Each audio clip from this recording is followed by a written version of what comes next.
Hi students, आज हम discuss करने वाले हैं हमारा 10th क्लास का जो मैथ का चैप्टर है 8.1 उसके फर्स्ट क्वेश्चन को डिस्कस करने वाले हैं। एनसीईआरटी का जो मैथ है उसको हम सोल्व करेंगे। कंप्लीट मैथ को सोल्व कराया जाएगा, आपको कोई टेंशन की जरूरत नहीं है आपको। ठीक है, तो देखते हैं फर्स्ट क्वेश्चन क्या बोलता है। ठीक है, in a triangle right angle at B. तो सबसे पहले राइट एंगल ट्रायंगल का कंस्ट्रक्शन कर लेते हैं। ABC उसने राइट एंगल बोला है बी पे, तो हम 90 डिग्री का एंगल किस पे लेंगे? बी पे। बाकी हम कहीं पे भी ले सकते हैं। ठीक है, राइट एंगल लेंगे हम बी के ऊपर। ठीक है, AB की वैल्यू भी गिवन है 24 सेंटीमीटर, BC भी गिवन है 7 सेंटीमीटर। तो सबसे पहले हम देख लेते हैं ABC एक राइट एंगल है, तो हम AC को पाइथागोरस थ्योरम की हेल्प से सोल्व कर सकते हैं। AC की वैल्यू क्या आएगी? परपेंडिकुलर का स्क्वायर प्लस बेस का स्क्वायर, इसको सोल्व आउट करेंगे तो AC की वैल्यू कितनी आ जाएगी हमारे पास? 7 का स्क्वायर प्लस 24 का स्क्वायर अंडर रूट, और इसको सोल्व कर देंगे तो AC की वैल्यू हमारे पास कितनी आएगी? 25 सेंटीमीटर। ये हमारे पास 25 सेंटीमीटर आ जाएगा। ठीक है, अब यहाँ से क्वेश्चन काफ़ी आसान हो जाता है। उसने साइन A की वैल्यू पूछी है, तो सभी बच्चों ने अपने अपने वे से याद कर रखा होगा।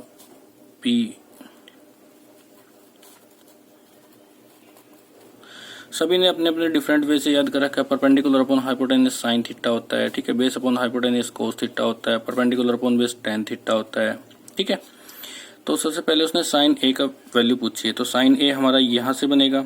ठीक है, इन ट्रायंगल्स के अंदर सबसे मेन बात होती है, तो सबसे पहले देख लेते हैं कि साइन A। ठीक है, तो साइन A क्या होता है? Perpendicular upon hypotenuse.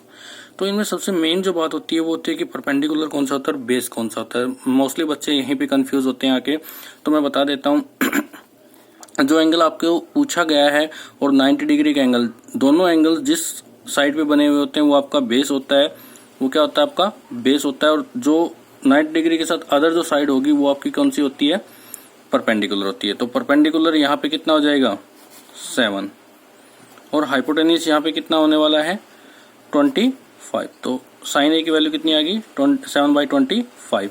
इसी तरह से कोस A की वैल्यू पूछी है। अगर आपको ये अच्छे से याद है तो कोई डिफिकल्टी नहीं होने वाली है। तो कोस A की वैल्यू क्या हो जाएगी? कोस क्या होता है? बेस अपॉन का हाइपोटेनियस। तो बेस क्या आपको पता है सभी को? 24। AB हमारा बेस है तो 24 हो जाएगा, और हाइपोटेनियस कितना है हमारा? 25। ये कोस A की वैल्यू आ जाती है। अब इसका सेकंड पार्ट देख लेते हैं। साइन C की वैल्यू पूछी है।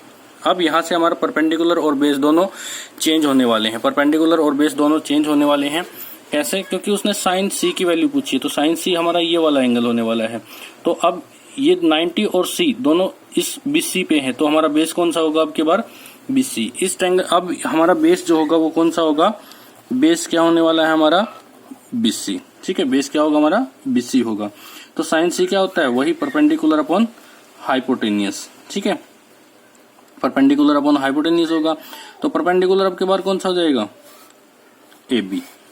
AB परपेंडिकुलर होगा, और हाइपोटेन्यूज तो हमारा सेम रहने ही वाला है। तो AB की वैल्यू 24, और जो हमारा हाइपोटेन्यूज है वो कितना हो जाएगा? 25। सिमिलरली कोस C की वैल्यू भी हम फाइंड आउट कर देंगे। कोस C क्या हो जाएगा हमारे पास?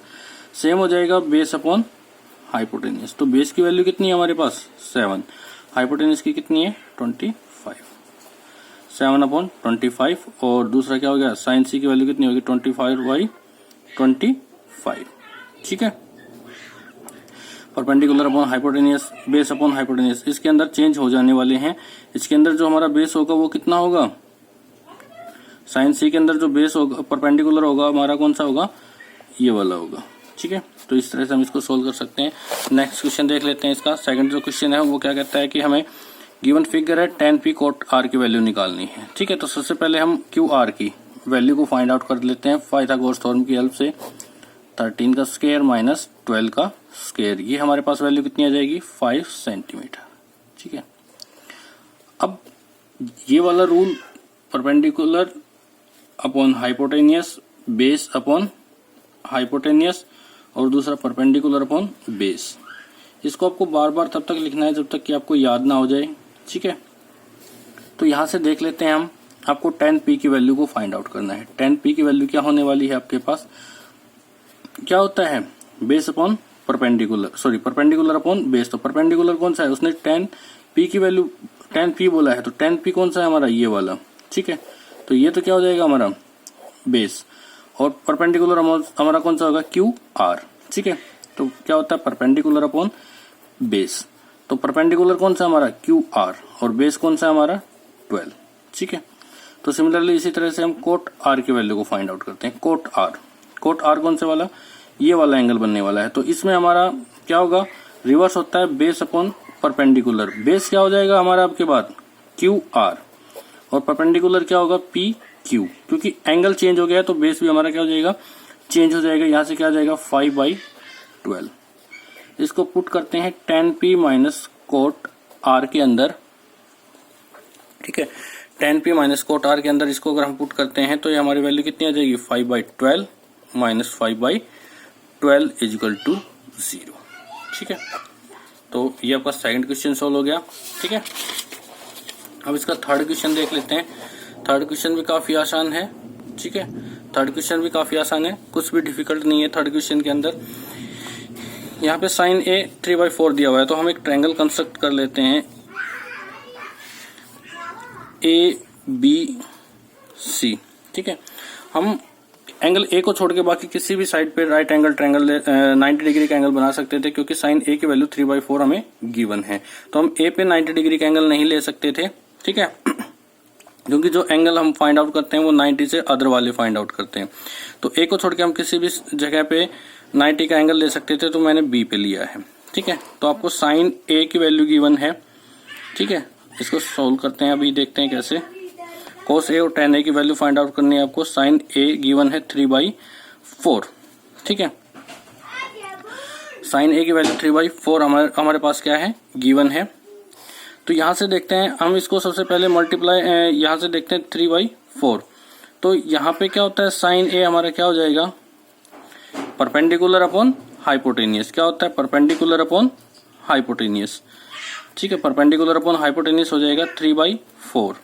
अब इसको भी हम के से मल्टीप्लाई करते हैं, इसको भी के से मल्टीप्लाई करते हैं, क्योंकि हमारे रेशियोज होते हैं, हमें एग्जैक्ट नंबर्स का पता नहीं होता, तो हम एक रियल नंबर के से इसको मल्टीप्लाई कर देते हैं। ठीक है, तो यहां से हम मान लेते हैं, तो परपेंडिकुलर हमारा कितना आएगा 3k, और हाइपोटेनियस कितना आएगा 4k। पाइथागोरस थ्योरम की हेल्प से यहाँ से ए बी की वैल्यू फाइंड आउट करेंगे, तो हमारे पास क्या आ जाएगी, √7k की वैल्यू आ जाएगी। यहाँ से अब हम कोस ए की वैल्यू फाइंड आउट कर सकते हैं। कोस ए को फाइंड आउट करना बड़ा ही आसान होता है, तो देखते हैं कि कोस ए की वैल्यू को कैसे फाइंड आउट कर सकते हैं हम। कोस ए क्या होता है हमारे पास, वही बेस अपॉन हाइपोटेनियस। तो बेस क्या हो जाएगा हमारे पास, बेस क्या हो जाएगा हमारे पास ए बी, क्योंकि दोनों एंगल्स इसी के ऊपर हैं। ठीक है, तो बेस क्या हो जाएगा √7k, और हाइपोटेनियस क्या हो जाएगा 4k। के से के कैंसिल आउट हो जाएगा √7/4।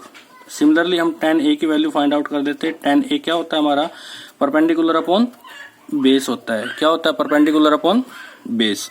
तो tan a क्या हो जाएगा, परपेंडिकुलर अपॉन बेस। परपेंडिकुलर क्या है हमारे पास 3k, और बेस क्या है हमारे पास √7k। के से के कैंसिल आउट हो जाएगा 3/√7। tan a की वैल्यू क्या आ जाएगी हमारे पास 3/√7।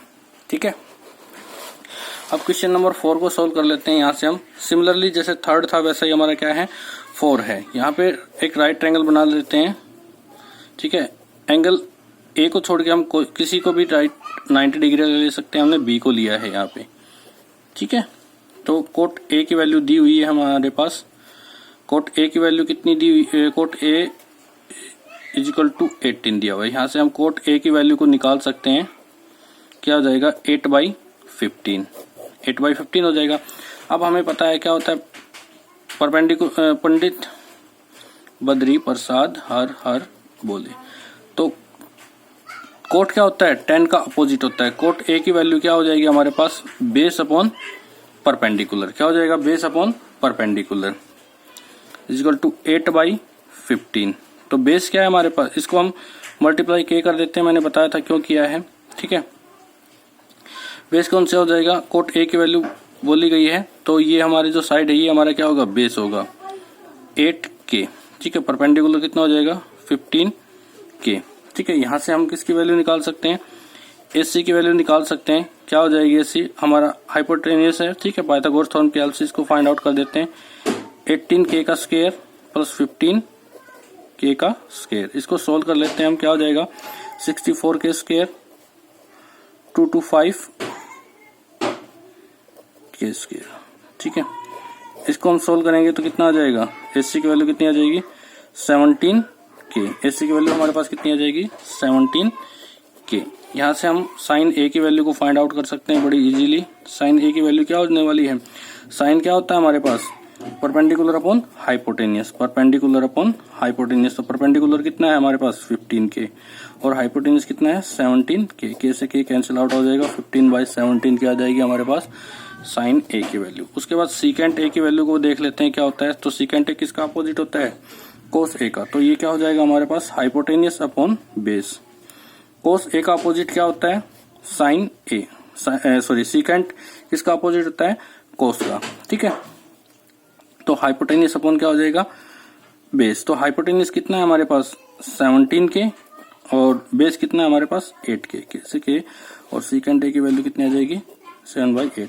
अगर आपको किसी भी टर्म्स में कोई भी डाउट रहता है तो आप मेरे को कमेंट करके पूछ सकते हैं। थैंक्स।